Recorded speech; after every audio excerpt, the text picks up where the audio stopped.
United Water, I think it's important to point out water privatization, and there are two main types that we've seen. There's ownership, which is what's going on in Rockland County, where United Water is the investor-owned utility.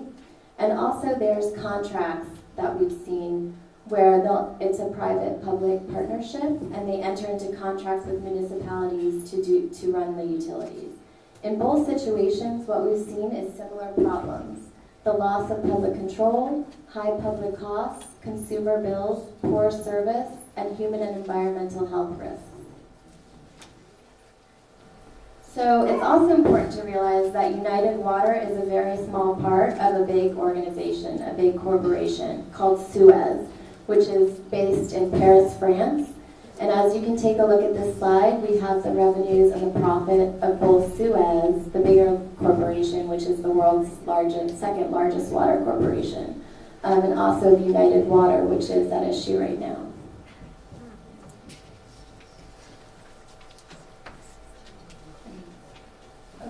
So what I'm going to do is United Water basically claims that their water service is proven, purified, and reliable. But their previous actions have shown us otherwise. So I'm going to give some case studies and examples, one internationally and the others not used to speaking on this. So the first place I'm going to talk about is Camden, New Jersey. And what happened in Camden happened in 2009, and the New Jersey State Comptroller's Office issued an audit of United Water's Camden operations, and it found that inadequate contract supervision and the company's poor performance cost the city millions of dollars. And it also jeopardized the health and safety of its residents. And specifically, what that audit found was that there was excessive water loss.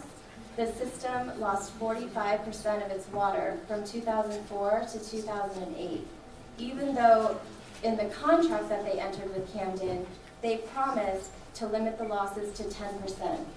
This cost the city, just this non-compliance, this one non-compliance, cost the city almost $2 million. The other thing that the audit found was that there was a problem with poor maintenance. Inadequate upkeep of the water wells, storage tanks, fire hydrants, and other equipment, which posed obviously potential health risks and safety risks. They also found that with United Water's actions, they were doing faulty billing practices, and the company's faulty billing practices cost the city more than $1 million in 2008 alone. There was an unmitigated disaster also in Atlanta, Georgia. In Atlanta, in 2003, they started a 20-year. They ended its 20-year contract only 4 years into the contract with United Water because the service was so horrible. The same things specifically were found: poor maintenance. The company, when they took over, cut the workforce in half, which accumulated a maintenance backlog of more than 13,000 work orders. And according to the city, they were unable to have the capacity to respond to emergencies. They also saw high costs. Not only did the company deliver only half of its promised savings to Atlanta, they also cost the city millions of dollars by failing to collect on late bills and to read, install, and maintain water meters. The city also claimed that United Water submitted bills for work it did not even do, and that they worked on other contracts on Atlanta's dime. So United Water says that their water services are more purified than the public utilities. Well, we have some examples that show that they're not. Right now, their court case is actually still ongoing in Gary, Indiana. There's a 26-count federal indictment that accuses United Water Services of conspiracy and felony violations of the Clean Water Act for manipulating wastewater quality tests at the treatment plant in Gary, Indiana. These charges underscore how United Water can prioritize profits over human and environmental health.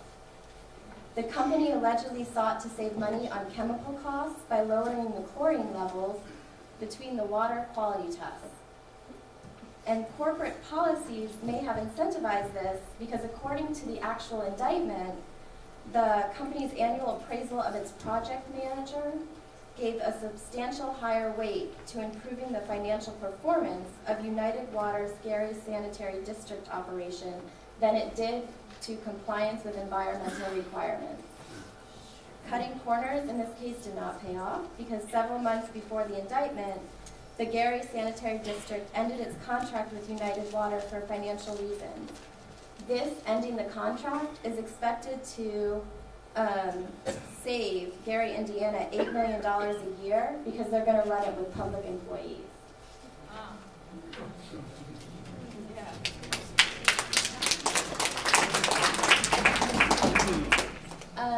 Also, Toms River, New Jersey. So this is an example that's a lot closer to home. This used to be the Dover Township. In 1996, a state report uncovered that Toms River Township had significantly higher rates of certain types of childhood cancers. So this goes to the point that they're saying, United Water claims that their services are a lot more purified. And so what this shows, so after a 5-year study, an extensive study, state and federal investigators linked drinking water from a specific United Water Toms River well field to leukemia in girls. It was a small sample size, however, and so it precluded unambiguous conclusions, and the company, of course, admitted to no wrongdoing. But the family still stood strong and accused it of serving the contaminated drinking water that caused the children to develop cancer. United Water settled even before the study was released. In total, United Water paid $12 million after insurance reimbursements to settle an $8 million claim for wrongful death and injury. And that's not all that happened in Toms River. After that, in 2005, the State Department of Environmental Protection fined United Water Toms River $104,000 for using too much water and constructing main extensions without state permit. The next year, United Water received a $64,000 fine for failing to notify the state and public when the water contained illegally high levels of radionuclide. The state later determined that the company's operators manipulated drinking water tests to conceal potential quality violations. They also claim, United Water also claims that their water services are reliable. Right now, actually, is an example happening over in Melbourne, Australia, and I picked this because it's a desalination plant that's going on over there. In 2009, Aquashore, which is a joint venture that includes Suez, agreed to design, build, finance, and operate a multi-billion desalination plant to serve Melbourne, Australia. It was supposed to meet 1/3 of the city's water needs. However, even though they committed to delivering the water by the end of 2011, blaming a delay on rain and labor issues, it's now delayed until February of 2013. High costs. The company is seeking more than $1 billion from the government to compensate because of the delay, even though the contract that they entered into with the government said that as a company, they would take the risks. Skyrocketing prices. In Melbourne, Australia, the water prices already have doubled between 2008 and 2012. And overall, the desalination water is expected to cost 3 to 11 times as much as Melbourne's regular water supply. And then the last one I chose was Bergen because I wanted to show how close it is to this area. In the 1980s, and many of you may be aware of this, there was watershed destruction because what happened was in the 80s, United Water transferred about 600 acres of land, which was originally acquired to protect the water supply in Bergen County. And they sold it to a real estate development subsidiary, which planned to resell the land to developers. And although they gained many profits from this deal, the customers did not receive lower water bills. In fact, each only received a one-time $18 payment for the entire 600 acres of former watershed land. In fact, that same year that this happened, the same time, the company charged the state's highest water rates. In 2007, only after environmental groups fought the deals that were going on, did there occur a 3-year state investigation into land deals. And even though the state panel didn't find any fault, they did say that they needed to settle with the environmentalists.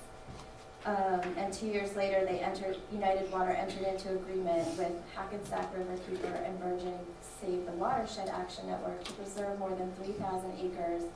And they were found to have violated 165 violations of the Watershed Protection Act. So, ways forward, we are actually working on, because Food and Water Watch really believes that privatization of the water systems is never a good idea. It never works out. The water system should always be publicly owned. And so what we've done is we've come up with a guide on how the U.S. communities can achieve local public control of water and sewer services, and that will be forthcoming, and we will distribute it. Thank you.